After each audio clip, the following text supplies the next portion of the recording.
Alexander the Great, Julius Caesar, Genghis Khan, Napoleon Bonaparte, the end of the four. Great Conquerors. Imagine a man who wept because conquering 2 million square miles was not enough for him.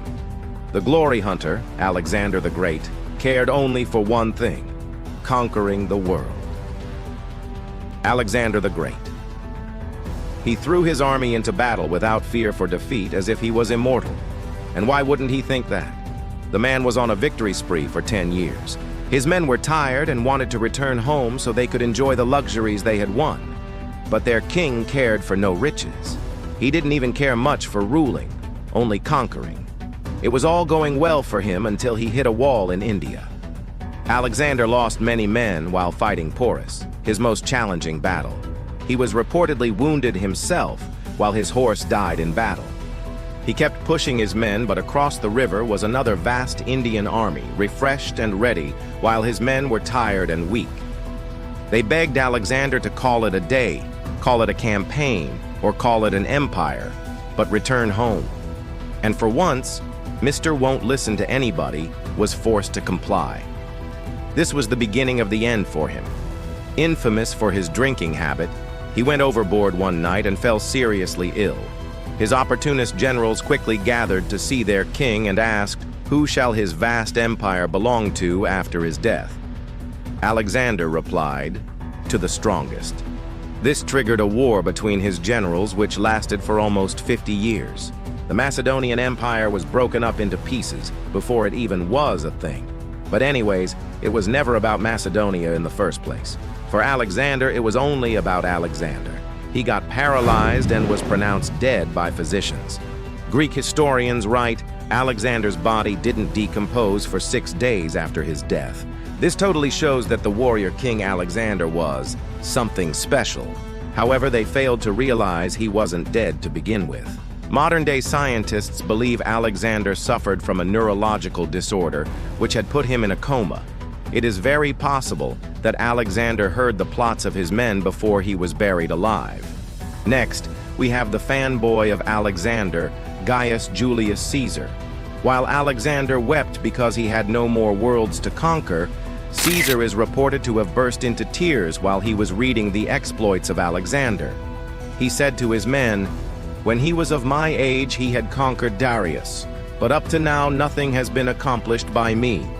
As his ideal was Alexander, he turned out just like him, self-obsessed and narcissistic. Once he had gained significant power as a general and statesman, he undermined the Roman Republican system and declared himself dictator perpetuo, dictator in perpetuity. He wasn't shy about it either, as he is reported to have said, if you must break the law, do it to seize power. In all other cases, observe it. Senators in Rome feared Caesar wanted to establish a monarchy which would completely erode away their authority. On March 15, 44 BC, a group of 60 senators assassinated Caesar at the meeting of the Senate. Collectively, the group stabbed him 23 times to show how much they all loved him. The last thing Caesar saw was his own adopted son and trusted ally, Marcus Brutus, present among the assailants. This takes us to the medieval era. While it was mainly famous for the Crusaders, they got overshadowed by Genghis Khan, who emerged as the beast of the East. He managed to conquer twice as much land as Alexander and was determined to bring the whole world under one sword. But unlike Alexander or Caesar, he did not see himself as a god or a messiah. He knew he was a tyrant and boasted openly about it in these words. The greatest happiness is to scatter your enemy, to drive him before you, to see his cities reduced to ashes, to see those who love him shrouded in tears, and to gather into your bosom his wives and daughters. There are several accounts of his death. Rashid al-Din writes he fell victim to the bubonic plague, while Marco Polo, the famous Italian traveler, writes that he was shot on horseback and succumbed to his wounds a few days later. Another report says he was castrated fatally by a princess of the Western Jia Empire, whom he had kept forcibly as a concubine. The reason why his death is not well documented as other conquerors is because it was meant to be a secret. Before dying, Khan instructed his family and followers to keep his death a secret, as it occurred at the worst possible time. The Mongols were at the vital stage of their 20-year-long desired conquest of the Western Xia Empire. That conquest was more important for the dying Genghis Khan than his own grand funeral. Even his corpse brought death.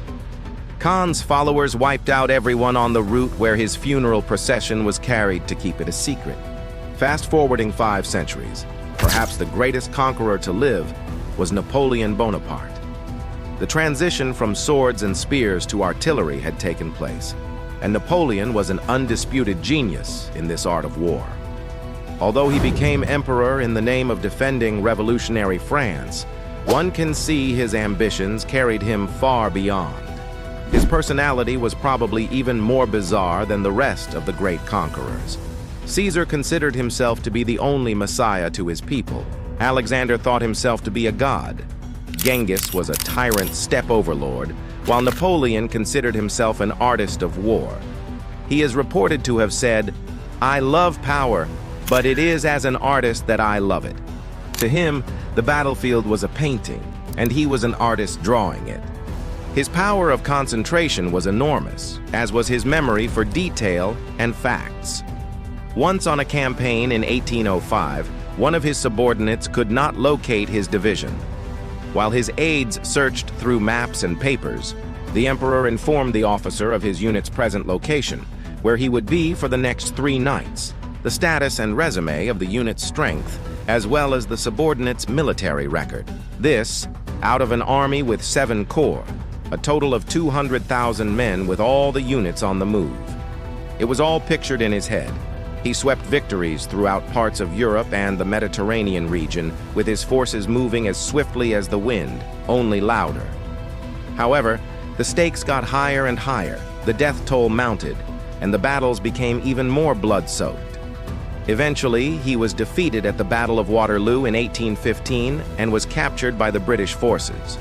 He was not sentenced to death since the British did not want him to die as a martyr. Instead, they house arrested him with a few of his followers in a rotten bungalow. He lived the rest of his life in constant denial of his circumstances. When he held a dinner party, men were expected to wear military dress, and women appeared in evening gowns and gems. He wanted to feel like he was still ruling. Years of isolation and loneliness took a toll on him, and he finally died on the 5th of May, 1821, making his last confession. France, the army, head of the army, Josephine. He basically expressed everything dear to him: his country, his military career, and his wife Josephine. This was the end of the great 4 conquerors. Someone among them died due to sudden illness. Another was killed and betrayed by his own men. An arrow took the better of Genghis Khan, while the artist died in captivity. Although the 4 great conquerors left this world in different circumstances, they had but one thing in common. They all died desiring for more. That insatiable hunger for what's next. You feel it too, don't you? Not for land, but for knowledge. The stories of these men are just the beginning. History is filled with hidden secrets and forgotten events that explain everything about the world you live in right now. Don't be the one who misses the real story. Subscribe to History Facts Animated and join us in conquering the truth. Click the button now.